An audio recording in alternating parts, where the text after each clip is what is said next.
અરે હા દીકરી રાજાની હોય કે રયતરી મારા માળ પણ દીકરી તો એક દીના સમયે સાસરે શોભે મારા માળ સાસરે શોભે અને હા બેટા જતા જતા તમારા પિતાશ્રીને મળતા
મારા બા. અરે હા મારા બા.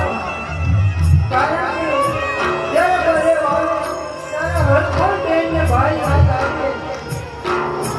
જે કોઈ દીકરીના ભાઈમાં હોય ને, એ દીકરીને તારા દુઃખની વેદના ખબર પડે હો મારા બા. કારણ કે આ એક વિધાતાએ લેખ લખી આવ્યા. એ લેખમાં તું કે હું કંઈ પણ કરી શકે એમ નથી મારા બા.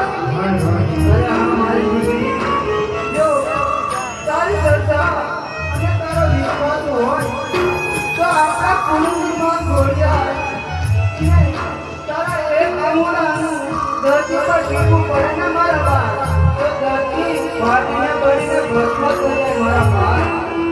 તો હા મારા બા, તું એવી પ્રાર્થના કર કે તને માં સોમની જેવી ખોડિયાર તને રાખડીનો બાદ મળશે મારા બા. કારણ કે હર કોઈ બહેનને તહેવાર આવે ને મારા બા, ત્યારે હું વિરોધ યાદ કરે છે. તો મારા બા, તું ભગવાનને પ્રાર્થના કર કે મારા વાંજા મેળા ભાવે અને તને માણી જાય વીર મળે મારા બા.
કારણ કે દીકરી પરણ્યા પછી સાસરા શોભે છે મારા બાવા, પણ જે દીકરી એના ભાઈ વિનાની સાસરે જાય ત્યારે એના સાસરીવાળા એના ડભાઈ કહે છે મારા બા.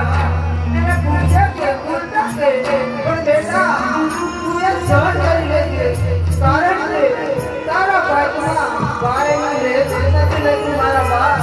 તો આમાં મારો શું વાંક છે મારા બા. અને હા બેટા, સાધુ સસરા નણંદ બધા જ મેળા બોલશે એ તું સહન કરી લેજે મારા બા.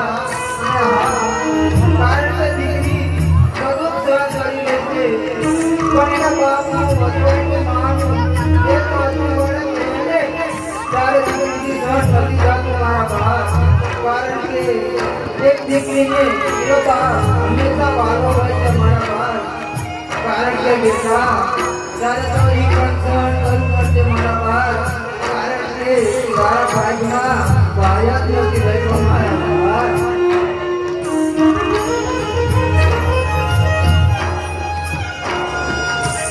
એ આજ પહેલી રે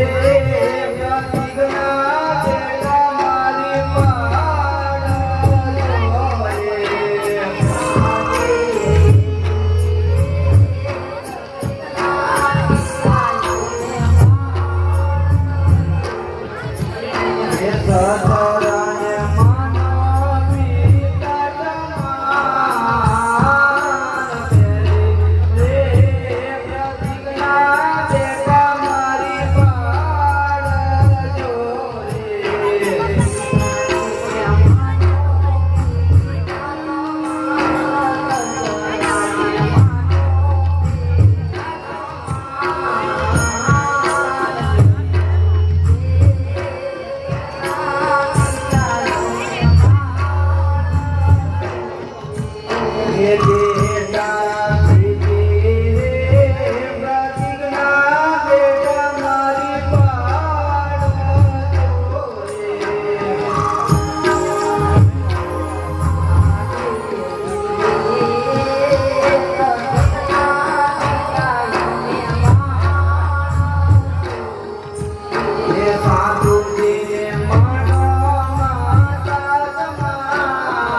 તો તમે હરકેથી સાંકળે સીધાઓ મારા બા તમારા વેરડા તમારી વાટ જોઈ રહ્યા છે અને આવ મારા બા કોઈ ઘરનો સીમાડો વચ્ચે સિવાય ઉંગર મુજો ન કરતા મારા બા કારણ કે એક વખત જો જાણવા જોઈ છે તો મારા બા અને પોતાના ઘરની યાદ આવશે એ માટે તું તારો ઘરનું ન કરતી મારા બા